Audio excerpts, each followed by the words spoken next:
Baik, kita lanjutkan materi, yaitu terkait dengan posting jurnal ke buku besar.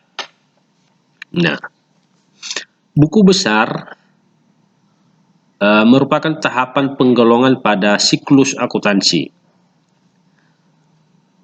Dan buku besar ini ada 4 macam, yaitu ada buku besar bentuk saldo rangkap, saldo tunggal, kemudian T-account, dan bentuk lajur, skontro.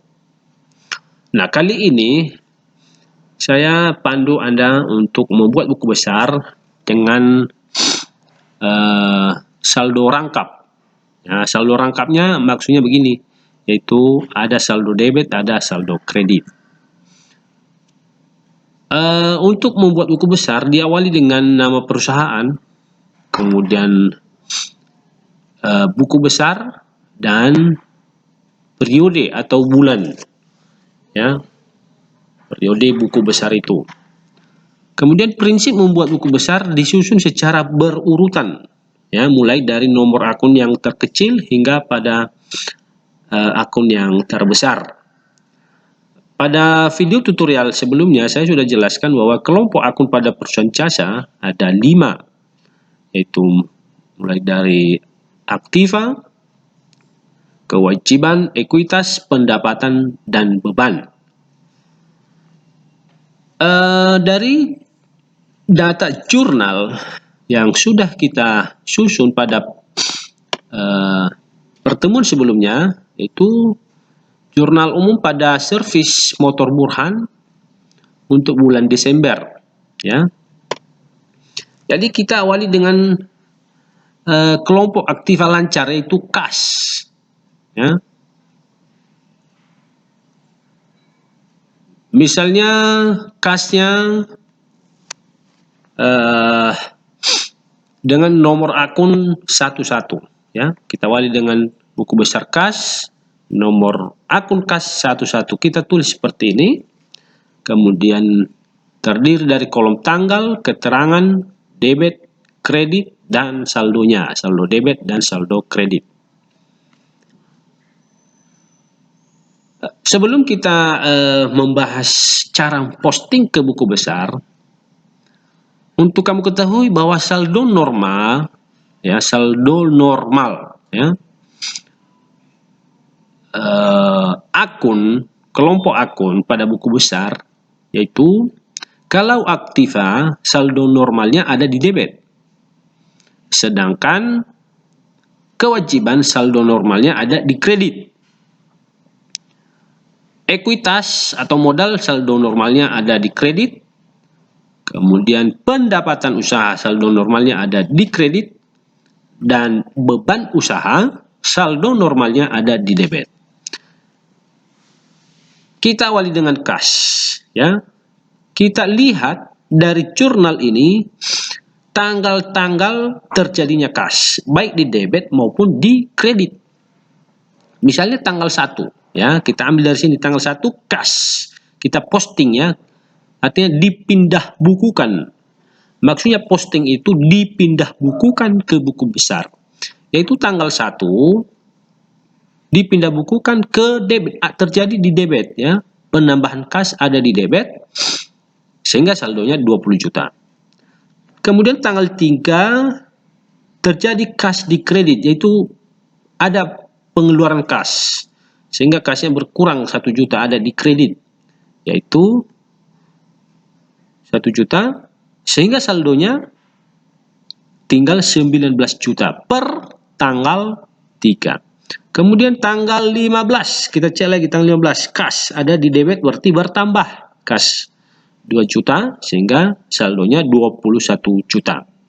Kemudian tanggal 20 lagi, ya, berkurang kas, ya, ada pembelian perlengkapan 500.000 sehingga kasnya menjadi 20.500.000. Kemudian tanggal 21 ada penambahan kas, ya, diterima piutang, yaitu 1 juta. Jadi saldo kas per tanggal 21, yaitu 21.500.000. Tanggal 24 ada pembayaran biaya listrik. Nah, jadi di perusahaan servis motor Burhan ini biaya listrik dan biaya air ya dibagi dua kelompok, tidak digabung ya. Biaya listrik 100.000 ya, kas berkurang tanggal 24. Tanggal 24 100.000 ya, jadi tinggal 21.400.000. Tanggal 27 lagi biaya air 20.000, berkurang kas 20.000, jadi 21.380.000. Dan terakhir tanggal 28 ada penerimaan kas, jadi kasnya bertambah 1 juta di debit, sehingga saldo kas per tanggal 28 yaitu 22.380.000. Selanjutnya, setelah selesai buku besar kas, dilanjut dengan urutan yang kedua dari aktiva lancar, yaitu piutang usaha.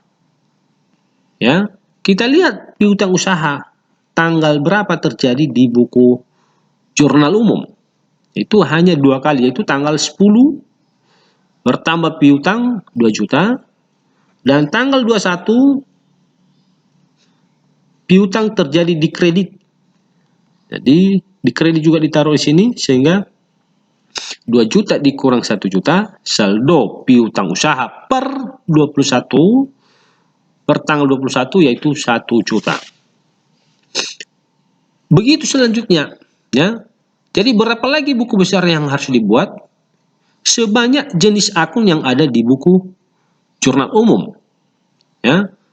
Setelah piutang usaha yaitu perlengkapan ya. Setelah perlengkapan lanjut dengan peralatan.